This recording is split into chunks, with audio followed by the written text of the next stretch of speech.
Today, we're going to be talking about what to do for a broken bone or a dislocated or injured joint. Stay tuned. So the last couple of weeks, we've been talking about bleeding control. We've talked about how to use a tourniquet, when to use a tourniquet, talked about pressure dressings, talked about what to do for a wound so you can minimize your scarring, and how to avoid your infections and things like that. A lot of that stuff can still apply here. It's possible to have, when you break a bone, it could go through the skin. So you may have to combine some of these things. So if they're bleeding really bad from a bone that pierced through the skin, you may have to put a tourniquet on there before you're able to splint it. Remember, life before limb. It doesn't matter how well you splint their arm if they bleed out. So bleeding is the number one thing we need to work on stopping. And then from there, we'll move on to the other things. So what we're going to do with splinting is just immobilize the limb. So if you figure that one bone is now two bones, and not all fractures split in half like this. There's some where it kind of runs along the length of it. But for the ease here, we're going to pretend it just snapped like this. So all of those blood vessels and nerves and everything run right along the bones. And so number one, you can have a lot of pain from a broken bone. You can also have a lot of swelling, and you can have bleeding if that bone accidentally cut through one of those blood vessels. So to minimize the risk of this, we want to splint it and immobilize it in place so that's not moving. Helps a lot with the pain for sure.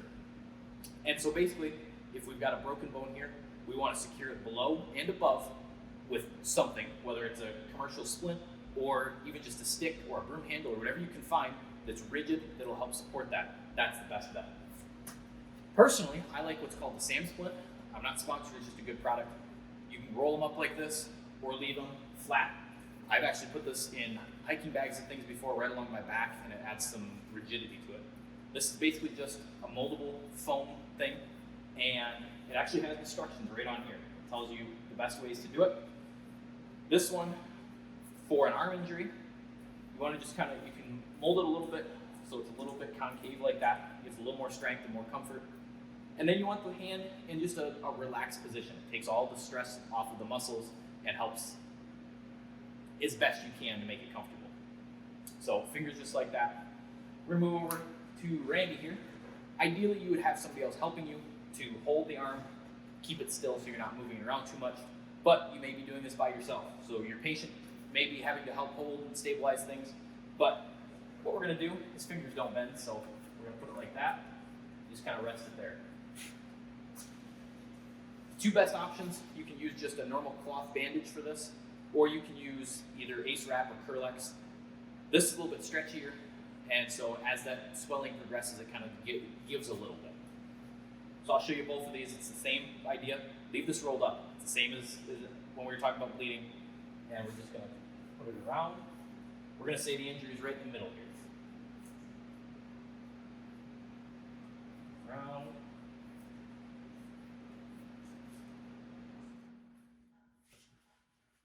The idea here is to get this tight enough that it secures it, but not so tight that we cut off blood flow. So, for the interest of time, we'll stop there. Make sure you wrap it all the way up and get that out of the way. And then we're going to make sure that our splint's still in the same spot. We'll do the same thing down here. You could use the same securing method on both spots. It doesn't have to be different. So here, the one thing, especially with this, you want to make sure that you're not pulling it too tight and creating that tourniquet effect and blocking the blood flow. So same thing, finish that all the way around. As you can see, it's a lot easier with extra help. So that's the basics of a splint. All we're doing is securing that arm so that it doesn't move. You can do the same thing on the legs. In the thigh, it's going to be a little bit more challenging. It's just a bigger bone, bigger muscles. So a SAM splint may not work as well as something. You can even splint the two legs together if that's all you've got. It's a little bit harder with the arms, but the legs right next to each other, just wrap around one leg to the other, and the good leg will help splint the bad one. So let's say you've got an elbow injury. You can do the same exact technique. It would just be moved up on that elbow. And if there's one angle that's more comfortable than the other, I'll use this one here, then you might want to splint it in that position. So if we double it up like this, it gives a little bit more strength. Sometimes you may need it not like that though. Okay, so kind of make it like that. And if maybe that's the most comfortable spot for my elbow, then we would want to wrap it down here and up here. Again, above and below that injury, just to hold it in place. You could do this, you've all seen walking boots. You can do the same thing for an ankle injury. You can, if I've got my wrist kind of at a weird angle, maybe when it broke, that's how it fits. You can mold this to almost anything. That's what's really cool about these.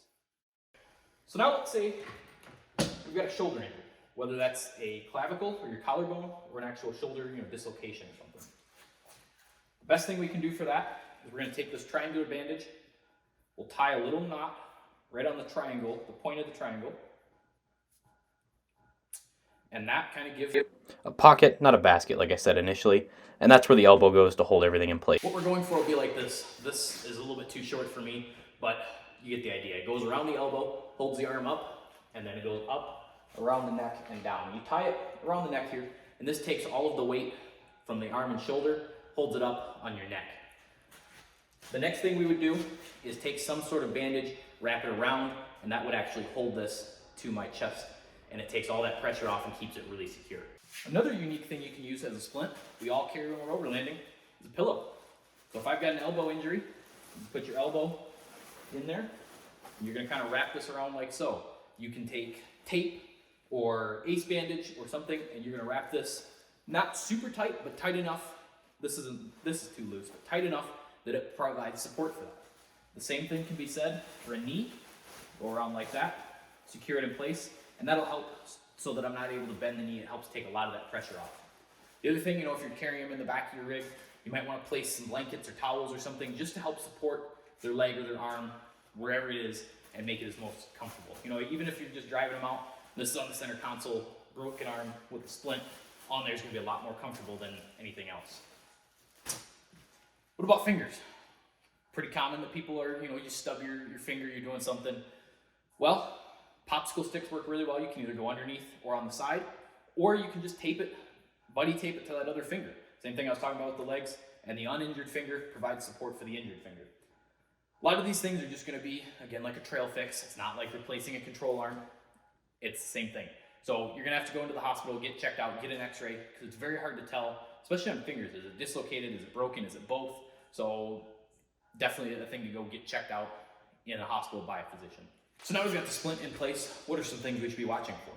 As the swelling is getting worse, it could potentially be putting extra pressure on whatever we were wrapping to secure the splint with, and it could be cutting off blood flow.